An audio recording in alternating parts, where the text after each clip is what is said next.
Hey, what is going on, everybody? Zero Star Hats here today, or you guys are always more than welcome to call me Jordan, here today to do a manga review for a series that I've known even before I read it I was going to enjoy it, and I'm super happy to get it. I didn't know if I was ever going to get this series in my collection because it was a little pricey for a little while, but they just put it back in stock on Amazon and I was able to pick it up. And I know a lot of other manga tubers are doing this as well, so you're going to see this in a lot of hauls, as you should. But today I'm going to be doing my review for Message to Adolf.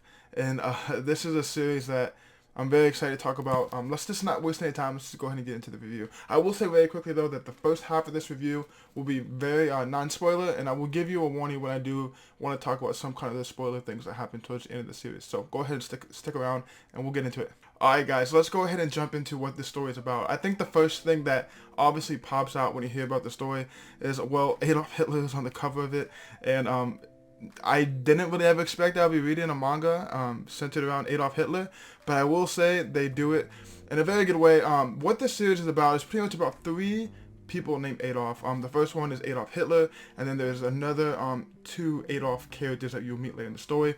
One is a German and one is a Jew. And then there's another character named Sosuke Toge, who is kind of like the median for these characters, even though in my opinion he's more of like the main character.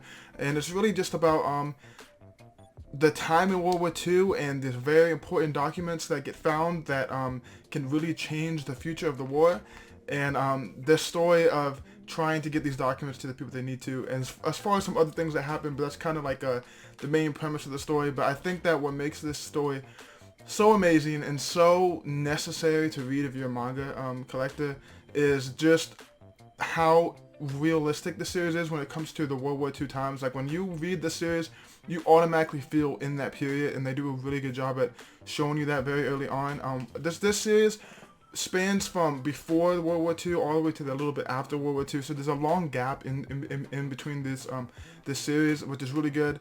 But I will say, like, this series is definitely it's not for the faint of heart. There's some really dark moments I'm gonna get into later on in the review.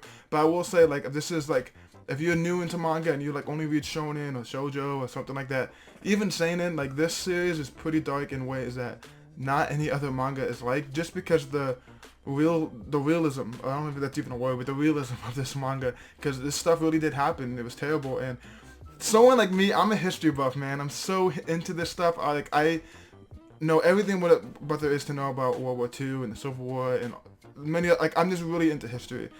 So because of that, I knew this series was going to be right up my alley. But I really think they handled that. Osamu Tezuka, who is also the creator of Astro Boy, handled this with a lot, and I think also a series called Buddha.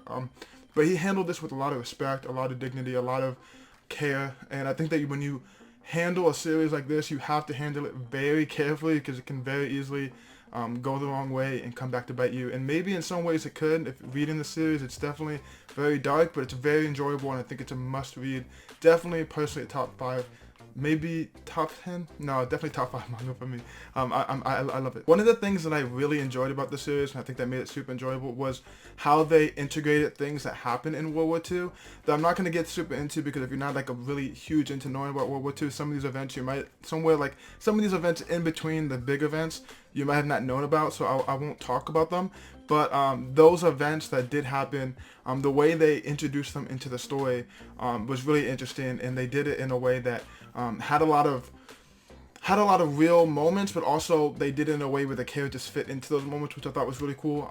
Another thing I want to talk about is that you do get a lot of actual, like, dialogue and a lot of actual screen time or page time, whatever you want to call it, with actual Adolf Hitler, and they do it well. I mean, when you have something like that, it's very touchy. It's a very hard thing to do, and I think they did it well. Not only was it believable, not only did you really like see the craziness in Adolf Hitler, obviously, and I think they handle it with a lot of respect. And when you're doing a series like this, you really have to do that. There's a lot of really dark, hard scenes to watch in this, or to read in this manga, but that's what makes it so good. That's what makes it one of my favorite manga I've ever read of all time, because this stuff happened and this stuff was dark. And there was one thing I want to get into next, I think is one of the big reasons to get into the story, and that is really the story about the two Adolfs. When they start off as kids, or just kids who don't really know any better, and just being in this time period and being in Germany or Japan. They kind of go back and forth. But a lot of the story takes place in Japan during this time period. It's hard, and the toll it took on these characters and the way they changed, the way their personalities became different because of the times they're in. It's a great series. It's really great, and I think that the characters you meet, every single one of them from the beginning to the story, are so different from the end of the story. And another thing that I really like about the series, I feel like a lot of times when you read like shonen, or when I think shonen's kind of the biggest example for this, like someone like Deku from My Hero Academia, for example, where you read the story, he's the hero. You know he's the hero. You know he's the good guy. In this series, like obviously Adolf Hitler is the bad guy. He's a bad person. But even your main characters where you follow, none of them are necessarily like a good guy, in my opinion, if that makes sense. Like, not good or bad. I think there's kind of somewhere in the middle. I think a lot of these characters really lie somewhere in the middle, which I think makes this a lot more realistic. Because I think sometimes in shonen or in this manga in general, we get these like really unrealistic characters who are just too much on one side, like completely evil, completely good. You see a lot of middle ground in here. And even Adolf Hitler, in times in the series, they try and like humanize him a little bit more and make you see why he did things he did. Obviously, he's a terrible person, but I think that they just handled the series with a lot of respect. Like I said one more time, just want to give a warning. Go in there knowing you're going to see some really dark stuff. Go in there knowing that it's not this very happy, pretty story. But what else would you expect from World War II, right? So definitely go ahead and check that out. Now, at this point, I'm going to talk very briefly about some spoilers. So at this point, you're still in the video and you haven't read it, please, please, please check out this video. Come back next time. And yeah, just get the series, guys. Go ahead and get it. So I'll see you guys next time. Alright, guys. So now we're going to get a little bit into spoilers about this part of the story. As I mentioned in my other part of the review, I was talking about how the two main characters, the two Adolfs, and how they were kids and how the war has changed them, and I think they handled that so well. We saw Adolf Kaufman, I believe that's how you pronounce his name, really stood out as this friendly little boy who had a friend who was a Jew and didn't hate Jews and was just a happy guy. And then you see what happened to him when his father was a Nazi party member and he was forced to go to the Adolf school and everything that happened. And even when he went into the school, I didn't think he was going to turn into that kind of character. I thought he was just going to be going through the motions, having to be in the school. But he really turned darker than I thought, and that really came to light when we get to that scene where he killed the other Adolf's father. That was really huge. And then obviously there's a really dark, messed up rape scene later in the series that is hard to read, but it was impactful to the story, but it was definitely a very messed up scene.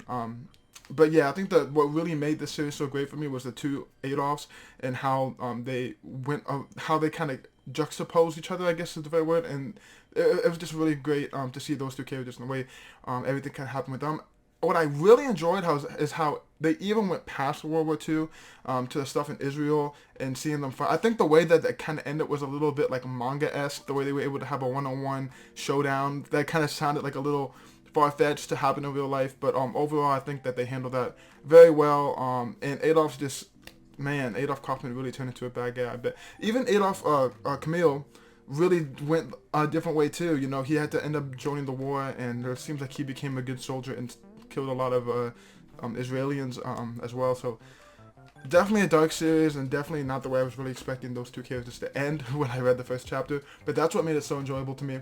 The next thing I'm going to talk about quickly, I know this video is getting long, but I really enjoyed the series, was Sosuke Toge. Sosuke Toge was a very great character to kind of follow the story. I think what was good about his character was just how he brought you through the events of the war, and I don't want to say he was like a normal citizen, because he was a normal citizen. He obviously had those documents that were very important, which, by the way, I think the documents kind of became useless towards the end of the series, and I feel like Sosuke kind of just like was just content with not using the documents anymore after like so much time of saying his whole life about the documents. But that's like one of the few gripes I have about the series. But Sosuke Toge, he obviously did some bad things too. I've heard people say this other ways when I've seen people talking about it, but it seemed like he did rape that girl that was dating his brother, and then she committed suicide, which was a really dark scene to have so early on in the story. I think other than that moment, you can really see Sosuke Toge as like the hero to the story, because other than that, everything else he did, I feel like he did to survive, he did to try and stop the Nazis. But that one part, if it was a rape scene, which I did think it was, I've seen people say it wasn't, but it looked like a rape scene to me. I don't know why it was so much of a discussion, but it's messed up, man. It's messed up. That's why I said there's really no good characters in the story, and I think that in some ways made the story better, but in some ways made Sosuke Toge not as likable as a character. Anyways, I think it was a great series. I think I'm kind of blabbling. I think I'm kind of doing too much, going all over the place with this, but I really did enjoy it. And there was a lot of, great characters out the world, other than those three. I'm forgetting the doctor's name. Mr. Ogi, the teacher, and Elise, or whatever the girl's name was, Elza, whatever the girl's name was, that was with Adolf. A lot of great characters, a lot of great moments, great series. Yeah, I loved it, man. It was great. I was just really excited to come over here and just talk to you guys about it. I'm huge into World War II, and it was just a really amazing story to get into. I definitely recommend it. Obviously, if you guys are still watching this, you've already read it. I'm just blabbering too much. I'll go ahead and stop the video right here, guys. Thank you so much for watching, and I hope you enjoyed this series. As always, see you next time.